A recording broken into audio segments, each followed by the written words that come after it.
7h05, estamos de volta aqui no Manhã no Ar. Olha, conforme foi anunciado ao longo da nossa programação, Manhã no Ar daria início ontem às entrevistas com os candidatos que disputam o segundo turno das eleições para a Prefeitura de Manaus.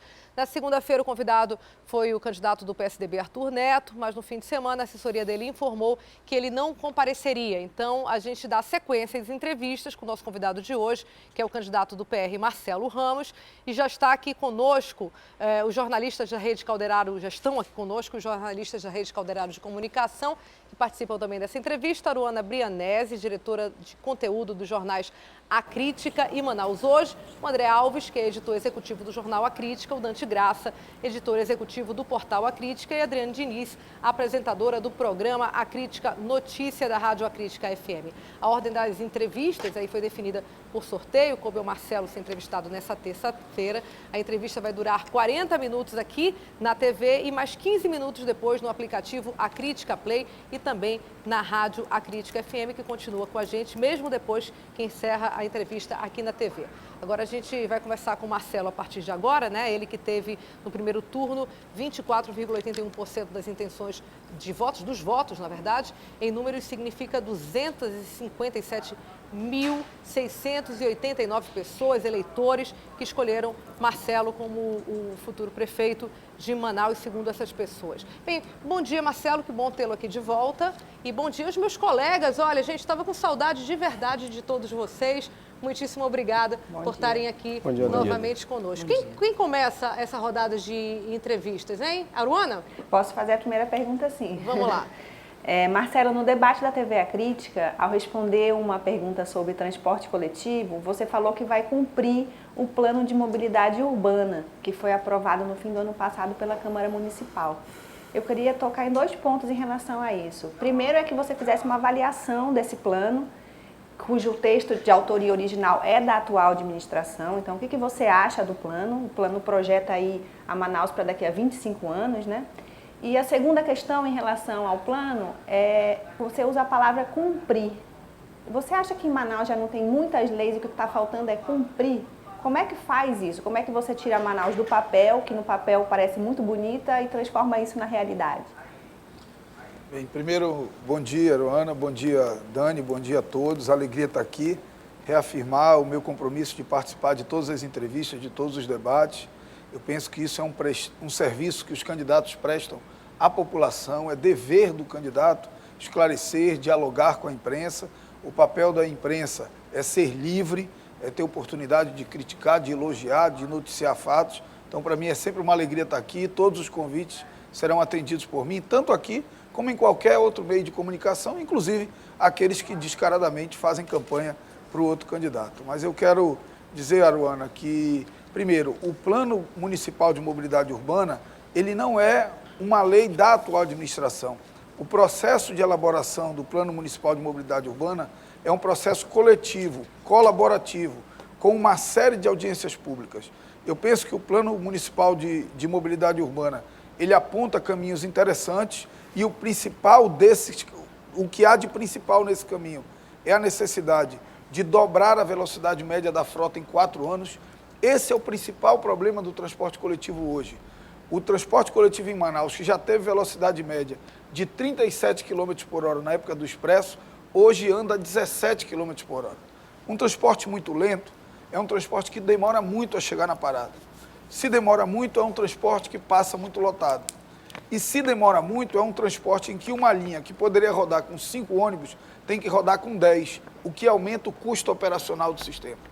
O sistema de transporte coletivo andar devagar significa esperar mais na parada, pegar um ônibus superlotado e pagar uma tarifa mais cara. Obviamente, um sistema andar mais rápido significa o inverso, diminuir o tempo de espera, diminuir a lotação e garantir uma tarifa mais barata. É esse o esforço que será empreendido pela nossa administração nos próximos 4 anos. E fazer cumprir a lei é a obrigação de qualquer gestor. Um gestor não pode terminar o seu mandato prestando contas com justificativa de que não teve dinheiro para fazer. Um gestor tem que ser eficiente, criativo, ter uma atitude colaborativa com a iniciativa privada para conseguir cumprir o que ele promete. Até porque, em campanha, ele precisa ser responsável com o que promete. Nós temos absoluta convicção de que as nossas promessas cabem dentro do orçamento da Prefeitura e as que não cabem, que há caminhos de convênios com o governo federal, de convênios com instituições internacionais e de parcerias público-privadas para que o que hoje é uma folha de papel vire realidade na vida das pessoas. Assim será. Mas, Marcelo, a estrutura viária da cidade comporta-se dobrar o número de ônibus em tão pouco tempo? Não é dobrar o número de ônibus. Dobrar o serviço. Dobrar a velocidade do que o ônibus anda. Entendi. Se nós dobrarmos o número de ônibus... Para a cidade, e esse é um erro, por exemplo, esse é um erro primário de quem fala de transporte coletivo. Eu vejo o prefeito falar isso de vez em quando, que ele vai aumentar a quantidade de ônibus em Manaus. Isso é um erro primário. Nós não precisamos aumentar a quantidade de ônibus. Se eu dobrar o número de ônibus em Manaus, Manaus não anda. Não anda. Manaus para. Então, o que eu tenho que aumentar é a velocidade que os ônibus andam. A única forma de aumentar a velocidade que os ônibus andam é corredor exclusivo de ônibus, é BRT. Só que nós não podemos fazer a confusão que a atual administração faz, de confundir faixa azul com corredor exclusivo de ônibus. Uma coisa é uma coisa, outra coisa é outra coisa. De onde vem o dinheiro do BRT? De convênio com o governo federal. A prefeitura não tem condições de fazer com recursos próprios, mas o governo federal tem uma série de linhas de créditos, inclusive vinculadas à NTU, que é uma Associação Nacional de Transportes Urbanos, para garantir que esses recursos cheguem aqui. É possível, dá para fazer. Tem que ter projeto sério, tem que ter relação republicana com o governo federal, tem que ter força no Congresso Nacional, e nós temos, com senadores, com deputados federais que fazem parte dos nossos partidos aliados, e nós vamos conseguir captar os recursos e executar essa obra, que talvez seja o que há de mais importante para a cidade de Manaus, do ponto de vista da vida do cidadão, que vai ter uma vida mais confortável, e do ponto de vista econômico, porque se as pessoas perderem menos tempo no trânsito, elas vão ter uma vida mais produtiva. Isso é fundamental para a cidade. Quem pergunta agora? André? Candidato, o senhor está falando aí de convênios com o governo federal e o seu adversário fala muito nas propagandas, nas entrevistas que dá, da parceria que tem do PSDB com o PMDB e da facilidade que terá junto ao governo Temer. O senhor acha que vai ter alguma dificuldade com o governo Temer? Segundo, o senhor acha que essa relação vai ser muito prática mesmo? Manaus vai ganhar com isso se o senhor for eleito prefeito de Manaus? Eu não tenho dúvida, André, de que a relação da nossa administração com o governo federal, e não é com o governo Temer, é com o governo federal, quem quer que seja o presidente, porque essa relação tem que ser republicana, essa relação tem que ser entre os entes federativos, e a relação entre os entes federativos deve ser colaborativa e será. Fora isso, é óbvio que o senador Omar Aziz, que o deputado federal Paulderney Avelino, que o deputado federal Alfredo Nascimento, agora que o deputado federal Silas Câmara, que o deputado estadual Serafim Correia, cumprem um papel importante nesse processo de articulação. A nossa candidatura não é uma candidatura que anda só, é uma candidatura que tem muita consistência do ponto de vista político, o que me dá tranquilidade de que eu vou ter interlocução com o governo federal, interlocução com o governo do Estado, interlocução com a Assembleia, com a Câmara, com o Senado, com a Câmara Federal e garantia dos recursos necessários para que Manaus possa andar para frente. Pode ter certeza, André, de que eu não vou terminar os próximos 4 anos choramingando de que não cumpri o que prometi porque não tive dinheiro. Até porque eu gosto muito de uma comparação, André. Eu gosto muito da comparação do prefeito de Manaus com o prefeito de Salvador. O prefeito de Salvador, Assemi Neto, primeiro mandato, tem mais ou menos a minha idade, era do DEM, a presidente do PT, o governador do PT. E ainda assim foi o melhor prefeito do Brasil, reeleito com 73% dos votos. E o que é mais interessante, Salvador tem um orçamento per capita menor do que Manaus. Manaus tem um orçamento per capita maior. Ou seja, o prefeito de Manaus teve mais dinheiro, fez muito menos do que o prefeito de Salvador. Por quê? Porque falta a criatividade, a energia, a conexão com esse tempo e, acima de tudo, a decisão de fazer as coisas pensando nas pessoas e não pensando nas suas vaidades. Adriane Diniz? Marcelo, 2 candidatos do primeiro turno que se posicionaram, escolheram um lado para estar nesse segundo turno, eles estão do seu lado, estão te apoiando. Qual é a sua contrapartida? Quais os compromissos assumidos com Silas Câmara, Serafim Correia, das campanhas das campanhas de cada um deles que serão agora adotados caso o senhor seja eleito? Meus compromissos, Adriane e população, são muito claros. Com o deputado Silas Câmara, o meu compromisso é com o Ronda Comunitária, que inclusive qualificou o meu programa de governo no que diz respeito à segurança pública, porque concebido e elaborado pelo Coronel Amadeu, que foi o idealizador do Ronda no Bairro. Então, é a prefeitura assumindo um protagonismo maior na política de segurança pública. aumentando a quantidade de guardas municipais, fazendo a brigada escolar para colocar a guarda municipal na porta da escola, a brigada dos terminais para colocar a guarda nos terminais e fazendo a brigada das praças para colocar a guarda nas praças. Além do mais, garantindo viaturas para a guarda municipal e um efetivo maior para que sejam feitas rondas e a guarda municipal em contato direto via rádio e via uma interação efetiva com a estrutura de segurança pública da Polícia Militar e da Polícia Civil. Com o deputado Serafim Correia, o compromisso é da volta do pagamento da meia passagem para o estudante na catraca de ônibus, a volta da integração temporal plena, porque hoje ela está bastante restrita, as pessoas acabam tendo que pagar 2 passagens, quando não precisariam, pela regra, pagar 2 passagens, e também um compromisso que parece simples, Adriane, mas que é muito simbólico, que é o compromisso de utilizar o brasão da prefeitura como símbolo oficial. Acabar com essa brincadeira de a cada prefeito que assume tem que pintar todas as escolas de novo para tirar o símbolo de um e botar o do outro. Tem que jogar todo o material gráfico já preparado para tirar o símbolo de um e colocar um de outro. Isso é uma brincadeira que causa sérios prejuízos à cidade e à sua população. O dinheiro da prefeitura no nosso governo será dinheiro bem gasto. Se quando virar o ano tiver papel, documento oficial, com timbre da administração anterior, nós vamos usar, porque nós não vamos jogar fora por conta de picuinha e de pequenas brigas políticas. O interesse do povo de Manaus estará acima, sempre, de qualquer vaidade ou de qualquer projeto político do meu e do grupo que vai governar Manaus. Marcelo, ainda sobre apoio político, né? O Silas Câmara, que ficou em 3º lugar nas eleições e está lhe apoiando nesse 2º turno, recentemente teve uma condenação por abuso, na verdade, por falsidade ideológica, uso de documentos falsos.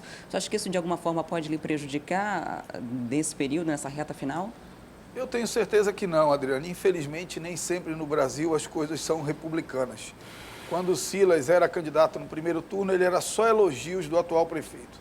Na entrevista de passagem para o 2º turno, ele foi só elogios do atual prefeito.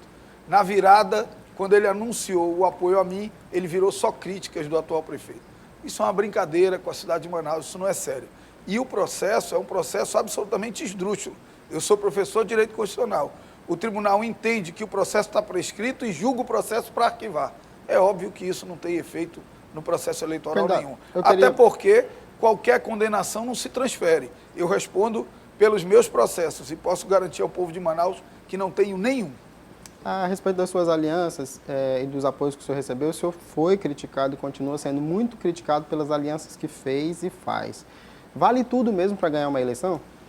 André, olha lá, depende de por quem eu sou criticado. É óbvio que o candidato do outro lado, que hoje está aliado com o Eduardo Braga e que vai devolver, iria devolver se ganhasse, um mandato para o Sabino, é óbvio que ele vai criticar as minhas alianças. As minhas alianças são republicanas, são construídas em torno de um programa de governo e muitos dos que criticaram já entenderam que ninguém ganha uma eleição só e ninguém governa só.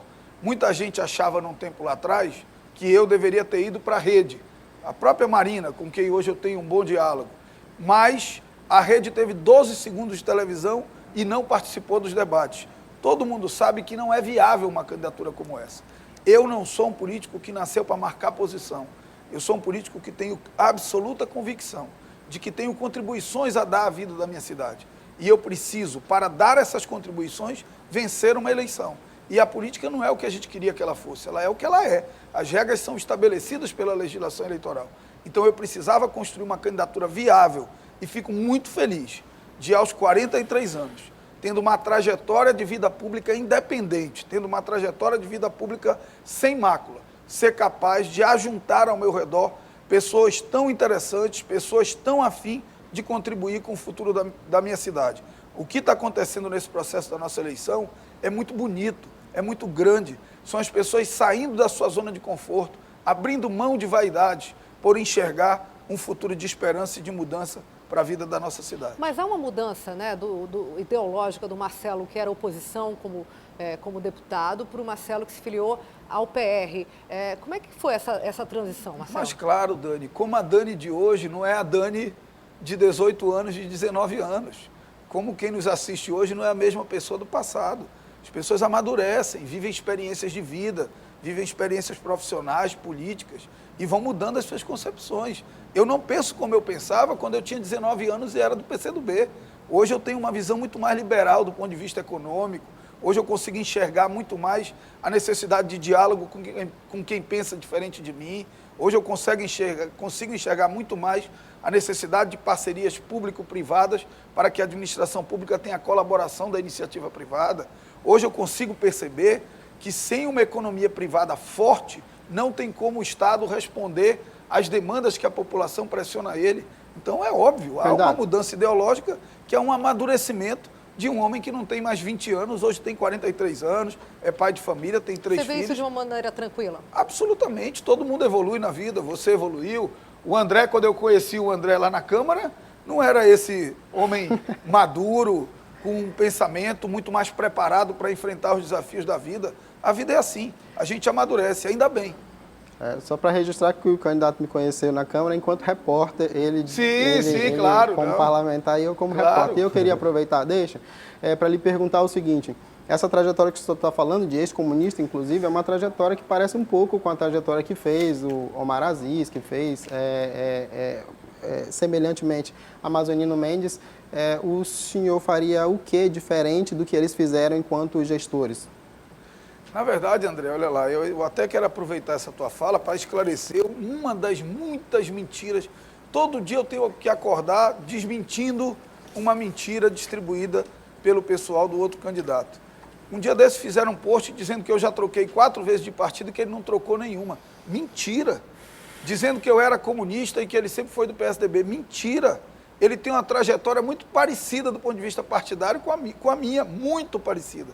Ele foi do Partido Comunista Brasileiro, se elegeu prefeito a primeira vez pelo Partido Socialista Brasileiro, que eu também fui do Partido Socialista Brasileiro, e hoje é do PSDB, que demonstra também uma mudança do ponto de vista ideológico, político.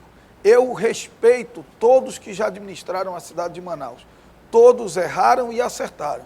Todos têm a sua contribuição marcada na vida da cidade e do Estado. Agora, eu tenho uma trajetória diferente.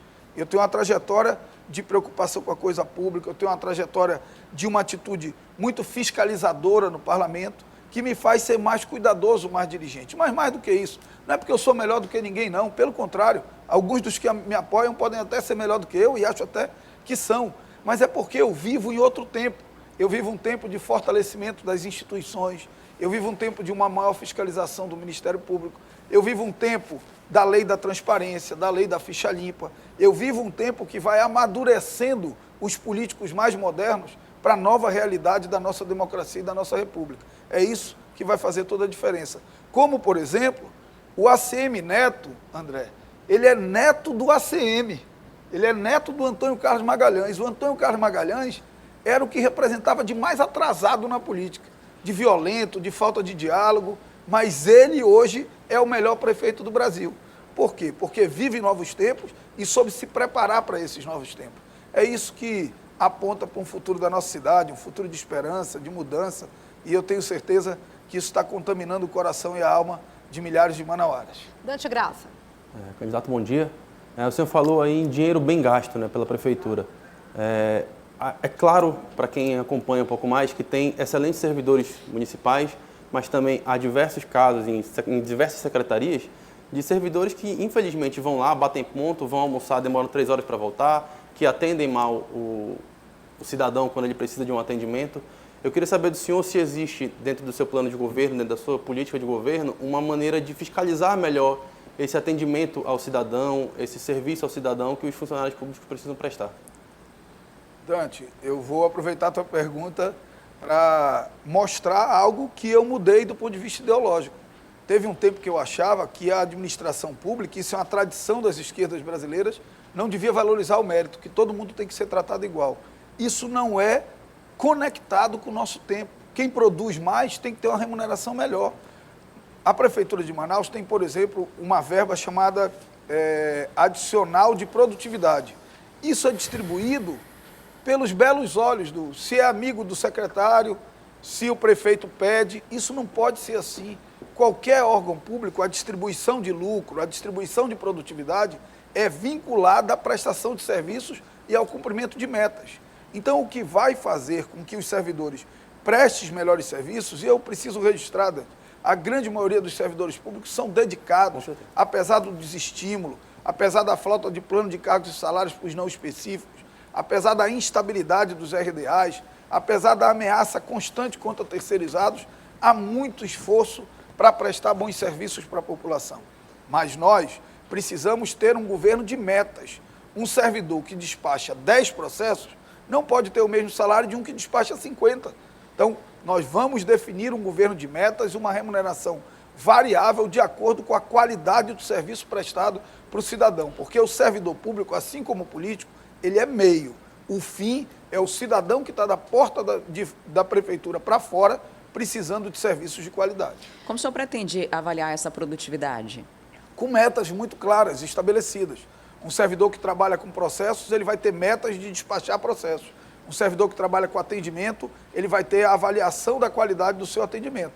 Um servidor que trabalha com atendimento ao público, um servidor que trabalha com definição de tarefas, com gestão, ele vai ter a avaliação da gestão e de como ele coordenou os outros servidores. Então, serão metas muito claras, até porque, Adriane, a cada início de ano, e isso já começa em 2017, nós vamos publicar o caderno de metas da prefeitura.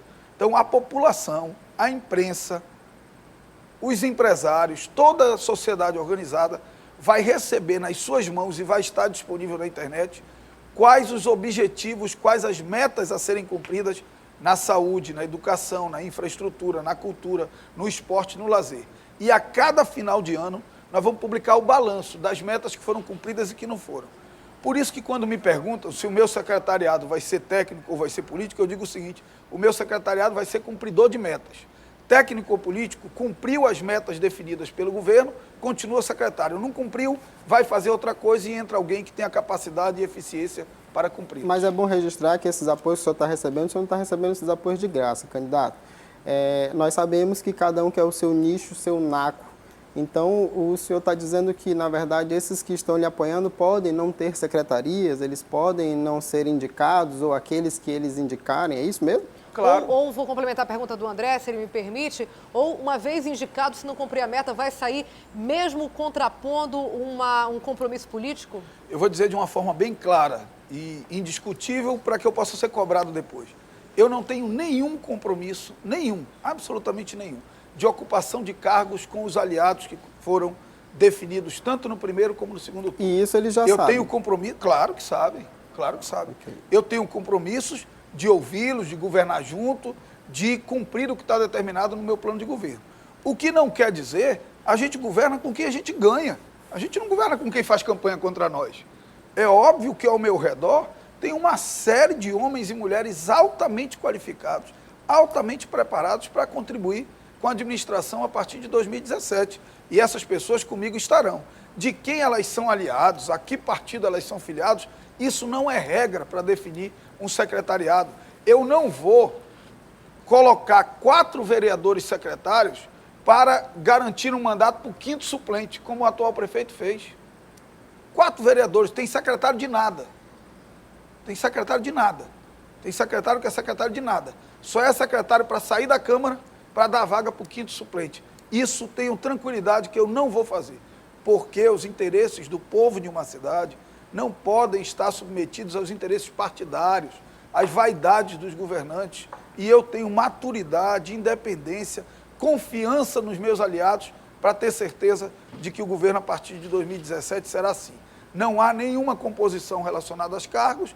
Obviamente que os quadros que estão ao meu redor, preparados para administrar determinada pasta, vão administrar, e se não cumprir a meta, Dani, eu quero responder você, se não cumprir a meta, pode ser quem for, está fora e entra alguém capaz de cumprir a meta. Nós passamos da metade da entrevista, vamos fazer agora um pequeno intervalo e voltamos daqui a pouco, daqui a alguns minutos, com a segunda parte da entrevista com o candidato à Prefeitura de Manaus, Marcelo Ramos. Até já.